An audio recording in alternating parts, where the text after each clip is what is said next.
Hello everyone and welcome back to my channel. My name is Vanessa if you are new here. I am going to be talking about something that I am actually very passionate about but don't really speak about often. I went to business school for marketing, and with my degree we also had to take a lot of accounting and finance classes with that and literally learn like all aspects of business, which I actually really appreciate because it's made me a more well-rounded business woman and also is very useful in my everyday life, obviously. And even though I went to school for marketing, in high school I originally wanted to be like an accountant or a financial advisor, which I am so glad I did not get into, but I just secretly love math and I loved the basics of accounting for a while too. So today we're going to be talking about budgeting and finances. Somebody actually asked me to talk a little bit about this over on my Instagram a little bit ago and dive more into it. And I'm just gonna say I'm not an expert. I am also continuously getting better at this myself. I'm only 22 years old. I just graduated college. I am an entrepreneur and also am pursuing my own business ventures rather than getting a typical 9-to-5 job. So that's kind of a little bit of background, and like I said, I am not an expert, but this is just my very basic tips that I could give you in the most simple way possible for like the average everyday person. Also too, my parents are both business owners and they have multiple business ventures together, so luckily I grew up in a household where we talk a lot about business, we talk a lot about numbers, and thankfully for them I've learned a lot of what I know from them, and then also with my business degree and that background that also helps out a ton too. But you don't need either of those to just know the basics of how to budget. So I'll start off by saying there are definitely a lot of apps out there that will help you finance and budget. There are also so many different templates out there that you could just Google on like how to budget and it will give you a template that you can easily fill out. There's also softwares out there that you can use, and Excel and Google Sheets are also a really great resource as well. I personally, I just think using Google Sheets or Excel is the best, and if everything wasn't stored on my drive on Google, then I would maybe do Excel because I am pretty proficient in Excel. But again, this is very simple. You do not need an Excel background. You do not need to know how to use Google Sheets because it's very, very simple as to how I personally set it up. So I could get into some apps and things like that that you can use, but personally, I really have never found an app that I truly like more than using my Google Sheets. I will say there is an app that I use to make money or invest and grow my money, and that is the app called Acorns. Acorns is like a financial app that you can invest a specific amount of money in, or you can set it up to your bank account. Then you can set up roundups, and anytime that you use a card on file, it will just round up your purchase to the next whole dollar. So then all of that extra little money will go into your Acorns account. The app is super simple to use. It's a very simple interface. You can set it up to be as conservative or take as many risks as you would like. You don't have to do roundups. You can set a bi-weekly, weekly payment that goes right into that account from your checking account.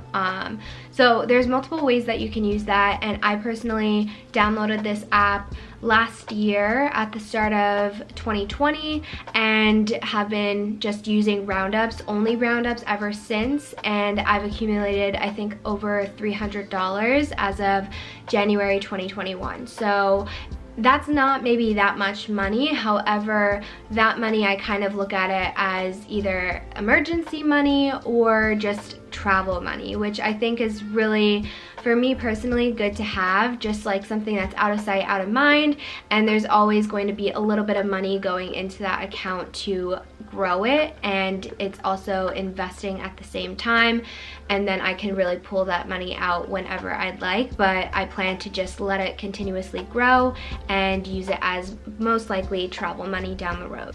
So now we'll get into how I specifically budget. Like I said, I use Google Sheets because that is just a very simple software to use, nothing too complicated, and you aren't really using any complicated functions to get the numbers that you need. So I personally use the Xero-based budgeting concept, which I believe basically means you should take all of your income. So I have multiple streams of income. If you have just one stream of income, whatever it is, minus all of your expenses, and that should equal zero. This basically means that you are assigning every single dollar that comes in to a specific role that you have set up for budgeting. But when I go in and reevaluate my budgeting plan, I will list out all of my expenses, and typically I'll break this down into variable and fixed costs. I have my little notebook here because there's a lot of information that I just want to make sure I'm getting across the right way. So first, what I typically do when I'm reevaluating my budget or setting up a new plan or whatever it is, I'll start with my fixed costs. And fixed costs are going to be the things that you pay literally like every week, every month, whatever it is. So think rent, that's not going to be changing. That's going to be a static number that will stay the same month after month.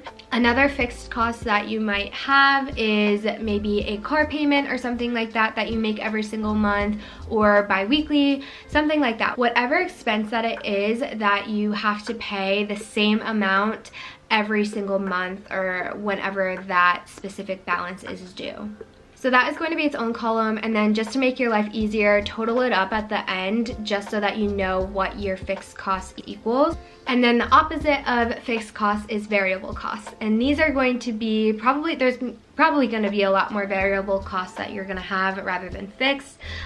Think gas. It's not going to be the same every single week, month, day that you get it. Also groceries, that's something that you have to keep in mind that you probably purchase, you know, maybe every single week, and that price isn't always going to be the same. Also keep in mind some things that might not be as obvious, such as entertainment, and entertainment can mean many different things, kind of whatever you boil it down to be. But for instance, with me, I would say, like right now we are in the winter, entertainment would be maybe money to go skiing. I'm a skier, so I like to go skiing in the winter. Entertainment could also mean, if we were in normal times, like going to a concert or something like that, like just things that you have to pay for but that are more so for entertainment purposes. If you are a coffee addict, I know a lot of people struggle with like buying coffee out, and that is not necessarily a problem whatsoever. If it fits into your budget, then so be it.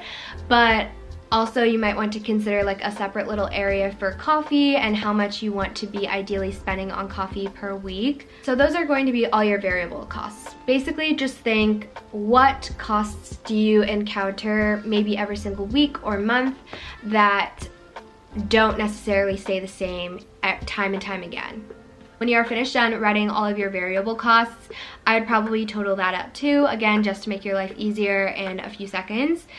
The next column that I personally have written down is any debts that I have to pay off. So right now I have to pay, well, I don't have to, but I should probably start paying my student loans back.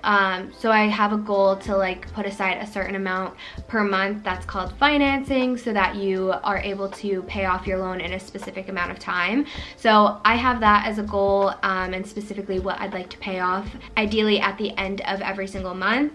And then also, if you have any credit card debts, that just helps to remember to continuously pay that off if you do have that, whether it's at the end of each week, at the end of each month.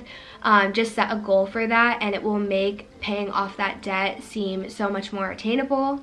Any other sort of debt that you need to pay off, write it in and write the amount that you ideally would like to pay off maybe by the end of each month. Again, total that column up too, and then we're going to move on to my final column. There could be many columns that you have. It all just depends on what your lifestyle is like. This is just the easiest way that I go about it, and it's pretty simple to maintain in my opinion. So the next column is savings, and savings might just be like one of the most most important sections of all, because you need to make sure, or you should be making sure, that you are making it a point to be saving for specific things. So some things that I have listed in my savings to break it up into different subcategories is: 1, an emergency savings fund. You should be setting aside around 3 to 6 months. My mom has always said about 6 months worth of savings that could pay off expenses. So as in, you should be saving however much your expenses total up to be to pay off for 6 months. Basically, you should just have some sort of emergency fund that, just in case anything happens in the times of COVID, you lose your job and you need the money for backup, at least you won't be totally screwed or completely need to rely on government funding. Right then and there, you can have a little bit of money saved up on the side already.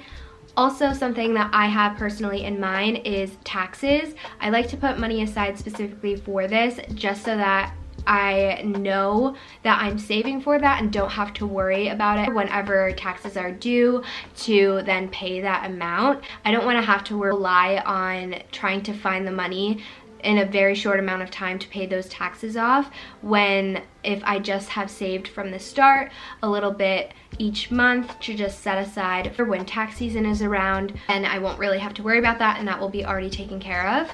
Lastly, you could probably break this up into multiple categories, but for me personally, I don't necessarily have any like big things that I'm saving for in the future, but if you were to be saving for a car, a house, something like that, I just have it listed as future self. So in the future, you know, I'm 22 years old, but I do look to be purchasing a house within the very near future, and hopefully that can happen. So I'm kind of just getting ahead of the game and starting to save little by little for that. Also, very soon I'm going to most likely start my own 401k plan, and will then start to plan and save for that. You know, future self could be whatever. It could be anything that you just might want in the future, a new car, whatever it is. I just really don't have any big plans right now, aside from I definitely know that I would like to purchase a house in the very near future, aka in the next few years I'd like to purchase one. So that is something that I'm just going ahead and starting to save for now. So after you total up every single column that you've written down, then you just want to make sure that you take your net income and subtract all of those expenses, and then that should equal 0, or sometimes for me there's like a few dollars left over that I didn't set up a specific place for, and either I'll let that be or I'll go back in and readjust some different areas, and I'll bump up ideal spend for some areas. Maybe it's like entertainment, I'll cut myself a break, give myself a little bit of extra money for entertainment. And that is how you set up Xero-based budgeting. It's seriously super simple. If my video did not describe it good enough, just go to Google. It's literally so simple. Anyone can do it, and I highly recommend, like, especially if you are just starting out, now is the perfect time because it is the new year. Start budgeting for the future now, and you know, your future self will surely thank you. I can say that's one thing I can guarantee: if you start now, your future self will thank you later. If you have not started to budget or even thought about it for the year 2021, now's the time. I highly recommend using this approach, just because you aren't left with any money to be like, well, I could spend and splurge a little bit on this item because I have the money ideally in front of my face, and it won't matter if it's gone later. But if you plan appropriately and budget, you still will be able to get the things that you want, but you won't be impulsively spending and spending money that could have been saved for your future self. As personally the approach that I take to budgeting,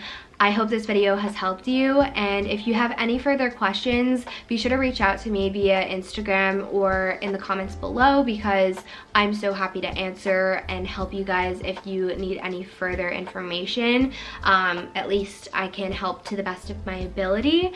or ask my parents because they're always a really great resource to go to. But anywho, thank you so much for watching today's video. If you enjoyed, or if you know somebody that needs this video, send it to them. If you did enjoy though, make sure to give it a thumbs up, make sure to subscribe if you aren't already, and I will see you next time. Bye guys.